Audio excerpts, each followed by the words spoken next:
Well, good morning, everyone. Welcome back to Plant Science and Technology. Just want to kind of have a somewhat informal session today. Not yet cracking the book open, but just doing a little bit of talking about the class in general. Go over the syllabus, kind of the expectations for the course, and just the format and Canvas. At any point, at any time, really, if you guys have any questions or concerns, feel free to, if you're Zooming in, then just unmute yourself and ask away. Otherwise, just, ask a question. Just try to make it audible enough to where the camera or the Zoom will go to you. So also, I am monitoring the chat, so if they throw in a question in the chat, then I can relay it. And yes, also if you're from home, then you can use that chat window too. Tom is monitoring that, so he'll pop in and probably just, I guess, access through the same link that you posted on the page. So, all right, well, so let's start off this morning just talking about the news, and we won't dwell on COVID-19 because I know you guys are probably tired of hearing about it. But just wanted to talk a little bit this morning about how it has impacted agriculture, and then we'll probably leave that topic alone for a little while unless anyone has something to add. Probably a lot of you have heard or maybe even seen firsthand, felt the repercussions of the coronavirus on supply chains. I think it started off with toilet paper, right? Which is kind of funny to me because if you run out of toilet paper, then hey, you can always go use a leaf of a plant, right? I'm not really joking when I say that. I say that because I'm a seasoned hiker, and I've had to be in that situation many times. Nonetheless, how did it affect agriculture supply chains? Was anybody faced with any shortages?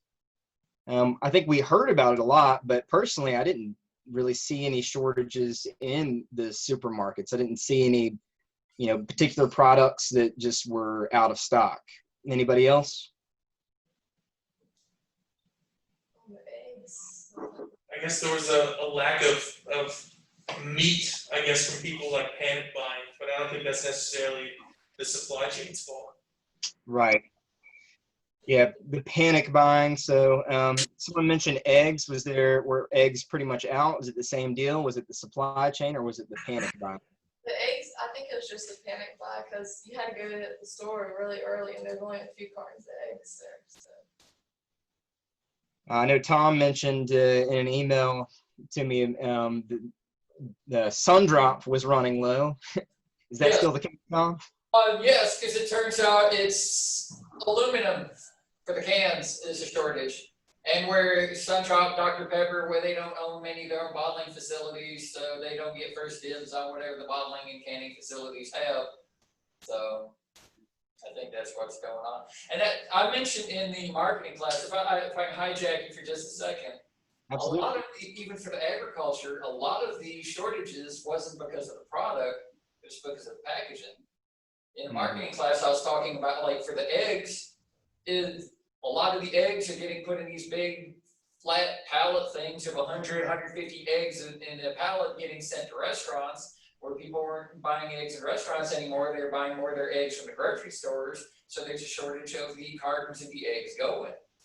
And the Ore-Ida potatoes, a lot of them become French fries. They get sent in 50-pound bags to the restaurants. And now we're needing more of them in 1-pound bags. And so there's a shortage of the 1-pound bags. And the container companies are, they're shut down or back, cut down in production because of COVID and everybody working from home. And that was where a lot of the problem was, packaging.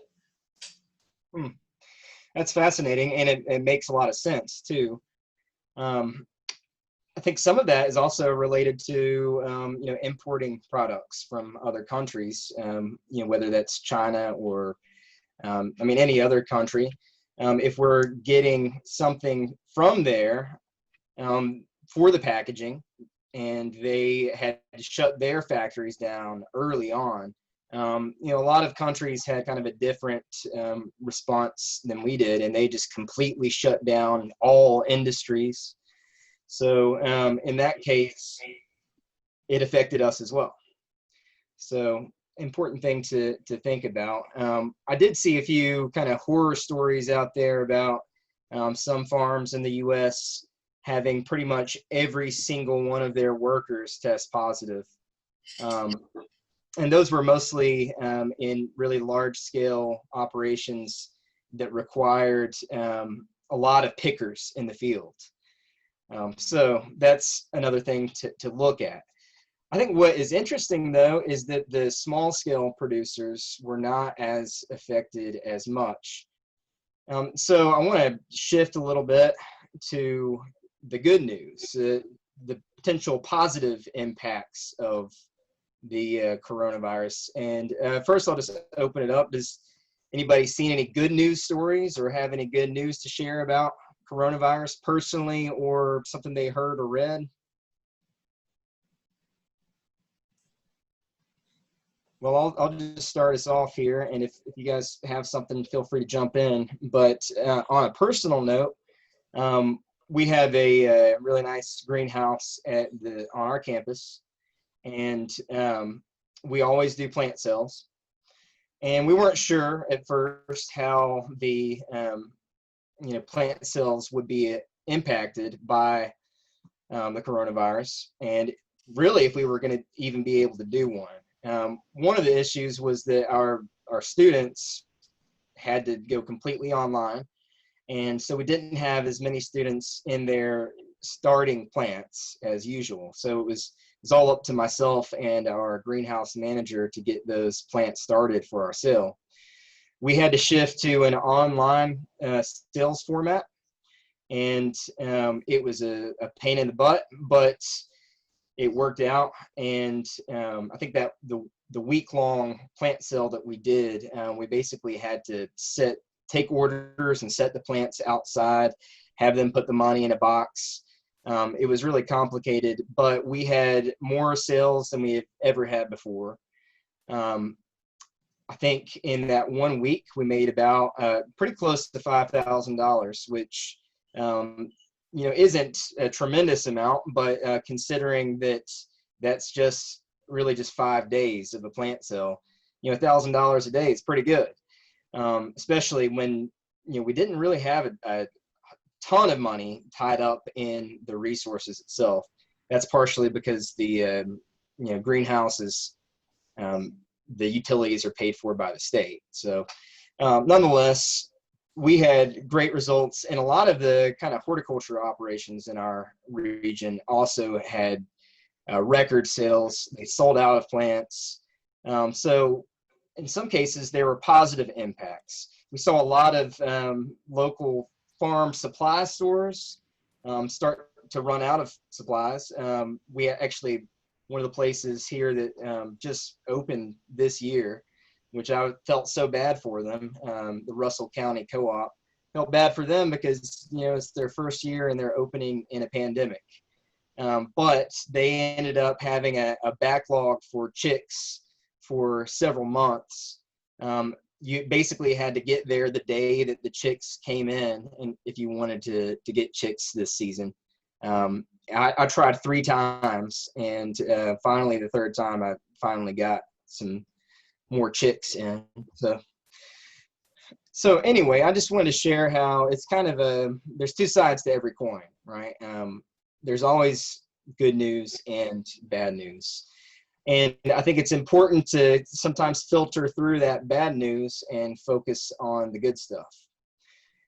So in response to that, I went ahead and put up a discussion board on the Canvas page. You all don't have to respond to that, but I put up a couple of articles that I found about good news for agriculture in the age of COVID-19. So feel free to go on there and check it out and upload an article or put a link up just so we can keep on the sunny side. All right.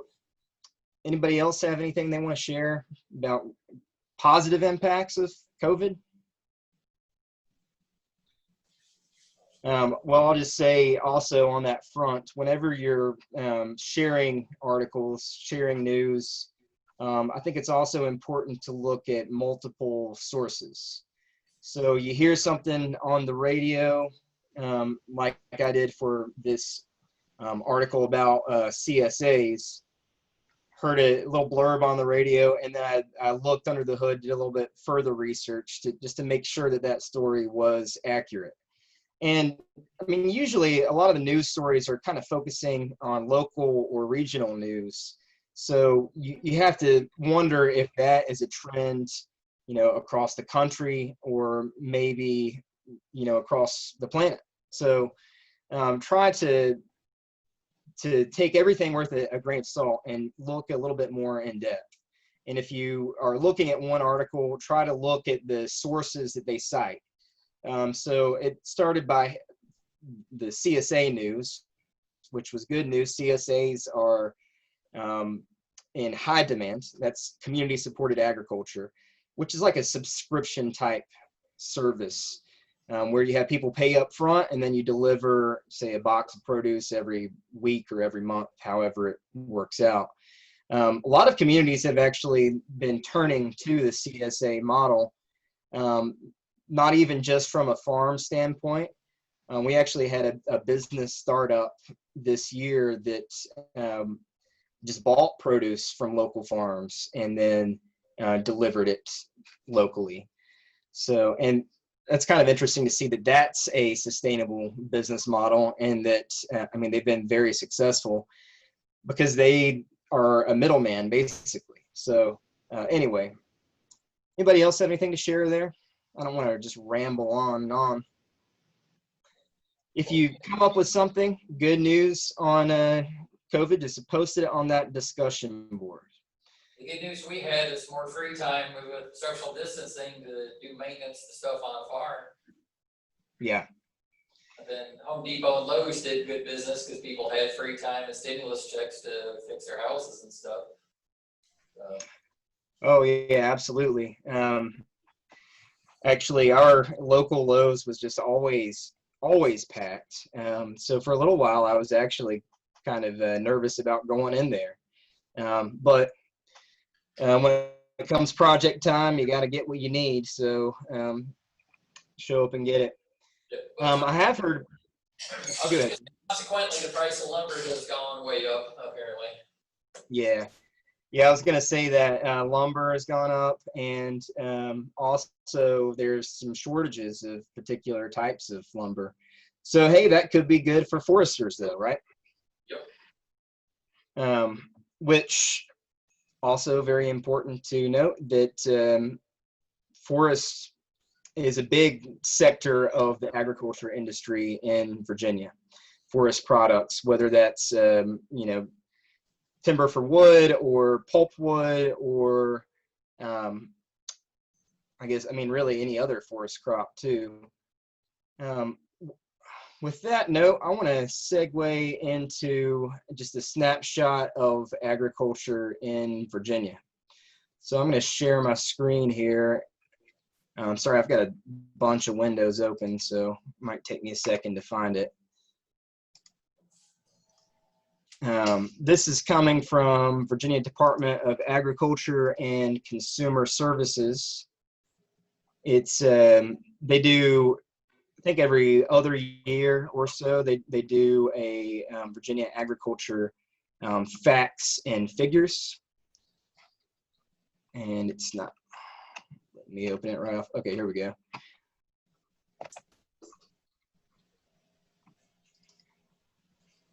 All right, can you guys see that? Almost. It's coming. Yep. All right, so I uploaded this to the Canvas site, and I'm going to put up a quiz kind of related to our syllabus and this Virginia Agriculture Facts and Figures document. It'll be an easy quiz, but I'm going to put that up here after class. So just some facts, and I try to save these as I go through each time they release it, just to see how it's changed. And one of the things that really stood out to me is this figure right here. The typical Virginia farmer is 58.5 years old. So they're taking an average of farmers in Virginia, and I guess looking at what that average age is. I think they also said on here, I'm not sure if it's on this one, but one of them said over 30% are over the age of 65, which of course is retirement age. So we have a lot of retired people working in the Virginia ag industry. So to me, that's an astonishing figure, and it shows how much we need young people in agriculture. We need you guys. You all are the future of agriculture in Virginia, in the US, and around the world, really. So that rose. The last time they put this figure out, I think it was 57 years old. So that the average went up by 1.5 years is that's a bad figure. I think that's a little bad news for us. But on the bright side, that also means that with an aging demographic, that there's actually likely to be more farmland available. Joel Salatin, who kind of started and runs Polyface Farms over in the Shenandoah Valley of Virginia, someone to check out. He's an interesting character. He's all about food sovereignty and has a huge cattle operation. It's over 400 acres, but they also do pastured poultry on it and some produce too. Anyway, Joel Salatin said, he actually came here a few years back to give a talk. He said that in the next decade, there will be more farmland changing hands than ever before in American history. And to me, that outlines how, again, we need young people involved and, becoming farmers, but it also outlines opportunity. We have the potential to have a lot more, people farming, a lot more younger people farming. And in some cases, we've actually even had people approach the college wanting to donate land to us for a college farm. So I think there's going to be a lot more land opening up. That also outlines the significance of our decisions of what to do with that land. And so we're looking here at the top 20 products based on the farm cash receipts. So that's the money that is tracked by the USDA for Virginia. What they don't list on here is probably what was, and I'm not sure if it still is, but over the past few years anyway, in Washington County, Virginia, where we are, the biggest change in farmland was actually for housing developments. And that's probably because we have an aging demographic as well. It's kind of a retirement area. It's popped up actually even in AARP as one of the most desirable retirement places in the country. Either way, it's up to us to decide what we do with that land. Do we want to see more farmland, or do we want to see more houses? And especially with the pandemic, I think the housing market has also slowed down. So a lot of those houses and developments that they started on are still empty. So personally, I don't want to see that. I want to see crops growing. Speaking of crops, let's just take a look here at some of the surprising figures, I think, about Virginia agriculture. And I had, no idea that number one by far was broilers. What's a broiler? Anybody want to pipe up there? Chicken. Yeah, it's a meat bird. So they basically, raise these chickens just for the breasts. They've bred them to have a very large breast, almost to the point to where when they are fully grown, the chickens can barely even walk. Either way, $875 million there in broilers. That's almost double what the number two spot, cattle and calves, which was really surprising to me because you don't really see, at least in our part of the state, which eggs are actually number one in our part of the state, and that's because we have one really large producer, Dutton Wagner. Either way, this is going to change for every county. It's going to look different, but across the Commonwealth, the number one crop is broilers. Number two, cattle and calves. I would have thought that it would have been number one, but it's not. Number three, dairy products, which also dairy products used to be higher on the list. That changed due to regulations of the dairy industry, and it costs so much more money to actually build a milking parlor and a well-regulated, something that will pass the regulations for a dairy. So that caused a lot of dairy producers to go out, but this is coming back up for whatever reason, more people getting back in the milk industry. Turkeys, number four, kind of another surprise for me. Number five is what we kind of think of as the horticulture industry.